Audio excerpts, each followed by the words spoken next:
In this edition of Back in History, we bring you the history of the 5th military coup in Nigeria. Shagari was Nigeria's first elected president. He was also the first elected president in Nigeria to be toppled in a military coup. In this edition, we take you back in time to the events of the 5th military coup in Nigeria. It was this coup that brought Major General Muhammadu Buhari to power as military head of states. Welcome to this edition of Back in History. The date was 31st December 1983. Nigerians were preparing to cross over to the new year. Shagari had just won a second term to continue in office as President of the Federal Republic of Nigeria, having completed the first term, which started on 1st October 1979. Unknown to him, he was not going to be allowed to serve a second term. A military coup was on the way, and the coup plotters had already taken their strategic positions at different places and ready to strike. Without any further delay, the coup plotters struck and removed President Shagari from power.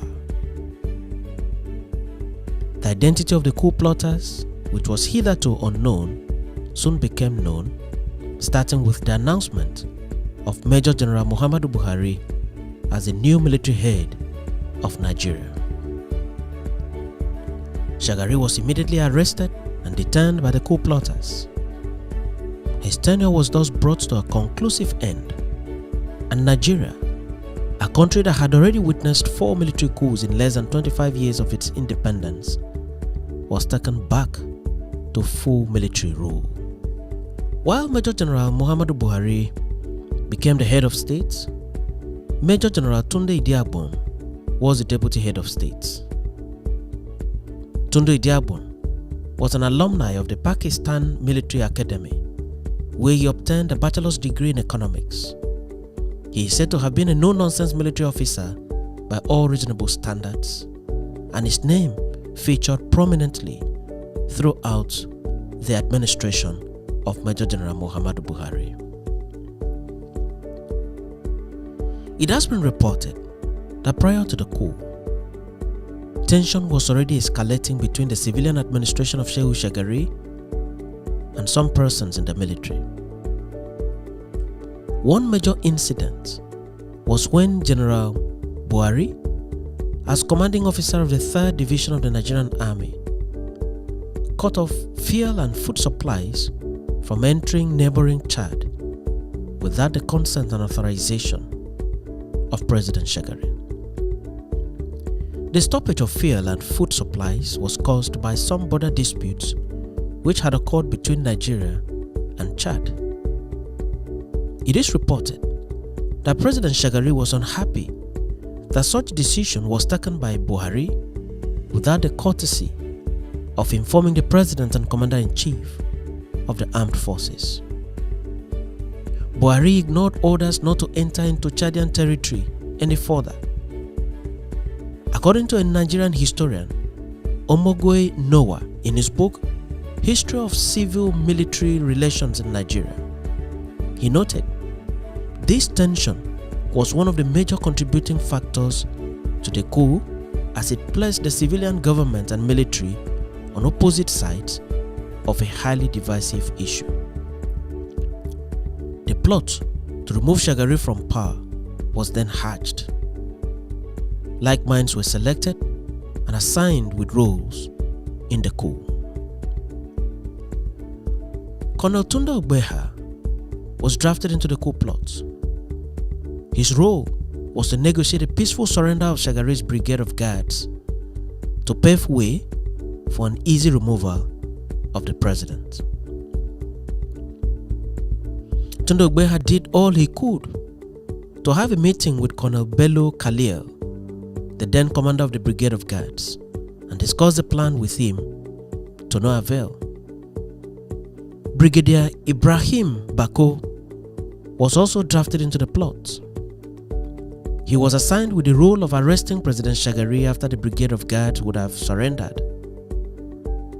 At that time, there were no mobile phones in the country, and so communication was not easy as it is today.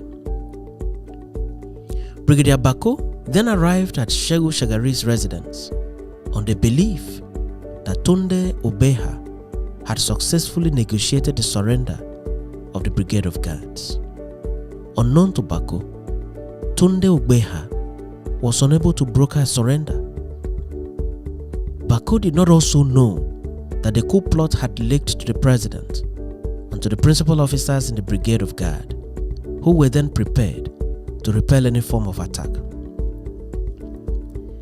As soon as Brigadier Bako arrived at the presidential villa, he was shot and killed by soldiers from the Brigade of Guards. The reason Bako was the one chosen to arrest Shagari was the fact that Bako's father was a close friend to Shagari, and Bako was well known to Shagari, and the coup plotters were of the opinion that Shagari would easily be arrested by someone whom he knew personally.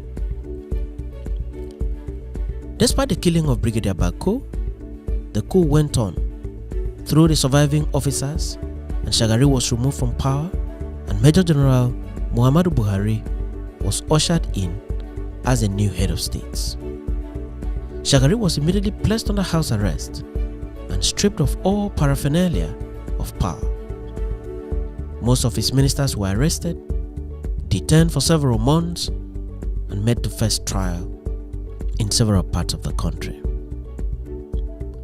One of the leading participants in the coup was Sani Abacha. Abacha has a history of participating in every successful military coup in Nigeria. When he started getting involved in coups, he was only a lieutenant in the army. In the Buhari-Shagari coup, Abacha played a prominent role. He was a person who made the first radio broadcast upon the overthrow of President Shagari. Here is a text of Abacha's broadcast, unquote. Fellow countrymen and women, I, Brigadier Sani Abacha of the Nigerian Army, address you this morning on behalf of the Nigerian Armed Forces. You are all living witnesses of the great economic predicament and uncertainty which an inept and corrupt leadership has imposed on our beloved nation for the past 4 years. I am referring to the harsh, intolerable conditions under which we are now living. Our economy has been hopelessly mismanaged. We have become a debtor and beggar nation. There is inadequacy of food at reasonable prices for our people who are now fed up with endless announcements of importation of foodstuffs. Health services are in shambles as our hospitals are reduced to mere consulting clinics without drugs, water, and equipment. Our educational system is deteriorating at an alarming rate. Unemployment figures, including the undergraduates, have reached embarrassing and unacceptable proportions. In some states, workers are being owed salary arrears of 8 to 12 months, and in others, there are threats of salary cuts. Yet, our leaders revel in squandermania, corruption, and indiscipline, and continue to proliferate public appointments in complete disregard of our stark economic realities. After due consultation over these deplorable conditions, I and my colleagues in the armed forces have, in the discharge of our national role as promoters and protectors of national interest, decided to effect a change in the leadership of the government of the Federal Republic of Nigeria and form a federal military government. This task has just been completed. The federal military government hereby decrees the suspension of the provisions of the Constitution of the Federal Republic of Nigeria 1979 relating to all elective and appointive offices and representative institutions, including the office of the President, state governors, federal and state executive councils, special advisors, special assistants, the establishment of the National Assembly, the Houses of Assembly, including the formation of political parties. Accordingly, Alhaji Shehu Usman Shagari ceases forthwith to be the President and Commander-in-Chief of the Armed Forces of Nigeria. All the incumbents of the above-named offices shall, if they have not already done so, vacate their formal official residencies, surrender all government property in their possession, and report to the nearest police station their constituencies within 7 days. The Clerk of the National Assembly, the President of the Senate, and Speaker of the House of Representatives shall within 2 weeks render account of all the properties of the National Assembly. All the political parties are banned. The bank account of FEDECO and all the political parties are frozen with immediate effect. All foreigners living in any part of the country are assured of their safety and will be adequately protected. Henceforth, workers not on essential duties are advised to keep off the streets. All categories of workers on essential duties will, however, report at their places of work immediately. With effect from today, a dusk to dawn curfew will be imposed between 7 p.m. and 6 a.m. each day until further notice. All airways flights have been suspended forthwith, and all airports, seaports, and border posts are closed. External communications have been cut. The customs and excise, immigration, and police will maintain vigilance and ensure watertight security at the borders. The area administrators or commanders will have themselves to blame if any of the wanted people escape. Fellow countrymen and women, the change in government has been a bloodless and painstaking operation, and we do not want anyone to lose his or her life. People are warned in their own interest to be law-abiding and to give the federal military government maximum cooperation. Anyone caught disturbing public order will be summarily dealt with. For avoidance of doubt, you are forewarned that we shall not hesitate to declare martial law in any area or state of the Federation in which disturbances occur. Fellow countrymen and women and comrades at arms, I would like to assure you that the Armed Forces of Nigeria is ready to lay its life for our dear nation, but not for the present irresponsible leadership of the past civilian administration. You are to wait further announcements." Unquote. Those that participated in the coup were later identified as Major General Muhammadu Buhari, who at the time was the General Officer commanding 3rd Armored Division, Jos; Major General Ibrahim Babangida, who was the Director of Army Staff's Duties and Plans; Brigadier Ibrahim Bako, who was the Brigade Commander; Brigadier Sani Abacha, who was the Commander 9th Mechanized Brigade; Brigadier Tunde Idiabon; Lieutenant Colonel Aliyu Muhammad, who was the Director of Military Intelligence; Lieutenant Colonel Halilu Akilu; Lieutenant Colonel David Mack; Lieutenant Colonel Tunde Ogbeha; Major Sambo Dasuki; Major Abdul Mumuni Aminu; Major Lawan Guadabe; Major Mustafa Jokolo; Major Bubakar Umar. About 14 hours after the first announcement, General Muhammadu Buhari took to the radio station and made his speech as the new military head of state. In his words, and I quote, "In pursuance of the primary objective of saving our great nation from total collapse, I, Major General Muhammadu Buhari of the Nigerian Army, have, after due consultation amongst the services of the armed forces, been formally invested with the authority of the head of state of the Federal Military Government and the Commander-in-Chief of the Armed Forces of the Federal Republic of Nigeria. It is with humility and a deep sense of responsibility that I accept this challenge and call to national duty. As you must have heard in the previous announcement, the Constitution of the Federal Republic of Nigeria 1979 has been suspended.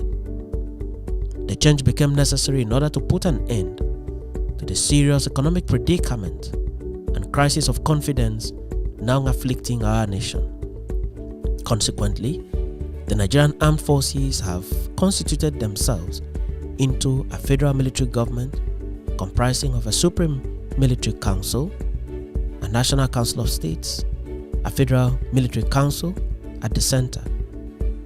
Fellow Nigerians, who have dutifully intervened to save this nation from imminent collapse, we therefore expect all Nigerians, including those who participated directly and indirectly in bringing the nation to this present predicament, to cooperate with us. This generation of Nigerians, and indeed future generations, have no other country than Nigeria. We shall remain here and salvage it together. May God bless us all." Unquote. Buhari then went on to appoint his key men, together with some of the coup plotters, to administer the affairs of the new government. He appointed military governors for the 19 states.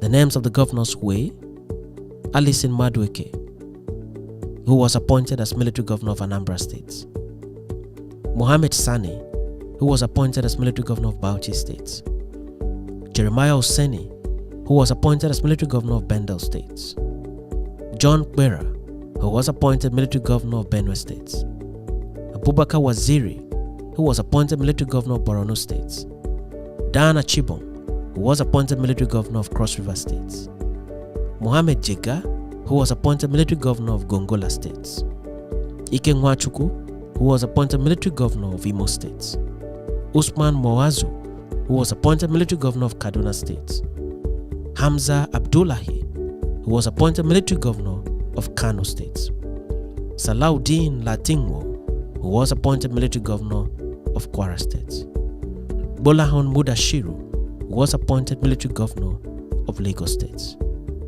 David Mark, military governor of Niger State; Oladipo Deya, military governor of Ogun State; Michael Bamidele, who was appointed military governor of Ondo State; Oladayo Popola, who was appointed military governor of Oyo State; Samuel Atukum, who was appointed military governor of Plateau State; Fidelis Oyakilome was appointed as military governor of Rivers State; and finally, Garba Duba, who was appointed military governor of Sokoto State. It is worthy of note that Fidelis Oyakilome, the governor of Rivers State, was the only police officer among the military governors. In an interview granted to Sun newspaper in 2019 by Major Mustapha Jokolo, who was the ADC to General Buhari, Jokolo noted that the first shocker to the coup plotters was the announcement of the names of the 19 governors without the names of the coup plotters. The only person that was appointed among the coup plotters was David Mark, who was made the military governor of Niger State. The other person that was given a key appointment from among the coup plotters was Ahmed Abdullahi, who was appointed the Minister of Communication. These developments did not go down well with the coup plotters, who risked their lives in high expectations of immediate key appointment from Major General Muhammadu Buhari. It appears that the plan to remove Buhari from office as soon as practicable originated from Buhari's first appointments. The country was ruled through military decrees. This included the Robbery and Firearms Special Provisions Decree, which was promulgated to tackle the incidences of armed robbery at the time. The State Security Detention of Persons Decree, which gave powers to the military to detain individuals suspected of jeopardizing state security or causing economic diversity.